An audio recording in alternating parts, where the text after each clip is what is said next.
Shin ko kun kula cewa a cikin Fire Network da yawa waɗanda suke da referral da yawa ba a saurin yi musu migration, ko kuma zuwa yanzu ma akwai wanda suke da referral da yawa amma ba a musu migration na coin nasu ba. So me yake jawowa mutum yana da referral ba a masa migration ba? So idan ba za mu tuna ba, a account din mu akwai kwanakin baya kusa zuwa yanzu an cire shi, suna magana a cewa akan your pi at something at all risks ne ko suke faɗa, wanda bayanin da suke a wannan lokacin shine za su ƙona pi ɗin da ka samu ƙarƙashin referral naka, matsawar referral naka ba su je sun yi KYC ba. Idan za mu tuna pi sun faɗi wannan abu. So mostly wanda suke da referral da yawa za a baya musu migrating ba, dalilin da yake sa baya musu migrating. So ni ne misali ne mana bayanin nan sakamakon wasu da fahimta ba zan sake yanzu. Misali a ce ni ne yanzu misali a ce ina da referral na mutum 200. So sai zamana a ce a mutum 200 nan da nake referral suna mining a ƙarƙashi na, sai zamana suna min mining na coins, sun min mining na coins akalla ya kai guda 500. Ni kuma da kaina a mining da ne misali na shekara daya na yi mining guda 100. So idan a cikin wanda na yi mining za a yi min migrating, kaga at least a bashi za su yi migrating na 70%, kaga za su yi migrating guda 70 ne banda wanda referral ɗina suka yi mining. Domin muna da masaniya cewa ko da referral ɗinka sun yi maka mining, so dole sai wannan referral naka sun KYC, sun yi fasin KYC, sannan za a baka wannan reward ɗin da suka yi mining a ƙarƙashin ka.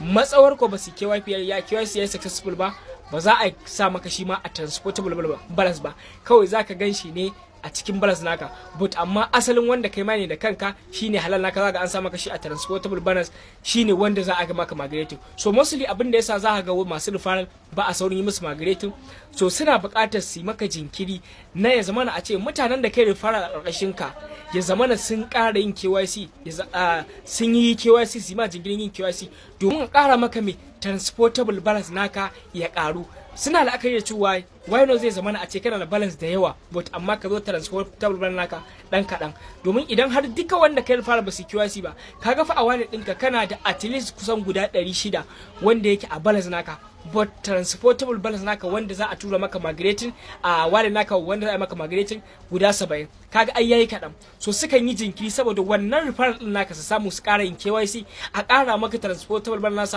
naka ya zamana cewa me wanda za a tura ma cikin wallet yana da ɗan gwabi-gwabi. So mostly kusan wannan dalilin ne yasa za ka idan kana referral da yawa ba a ma migrating da wuri ba. Kawai dai abin da ya rake shawara, idan ka san kana referral da yawa nan, kai musu magana akan cewa su yi yunkuri wajen ganin cewa sun yi KYC, kuma KYC su ya successful. So in dai har ka samu suna yin KYC ana dan karama, so zaka za su yi maka migrating zuwa wallet naka. Haka saka migrating ma kana encouraging din mutane na cewa su yi KYC, so haka balance naka zai dinga karuwa a transportable balance naka, ya zamana idan ka saka migrating ba za a yi maka jinkiri ba.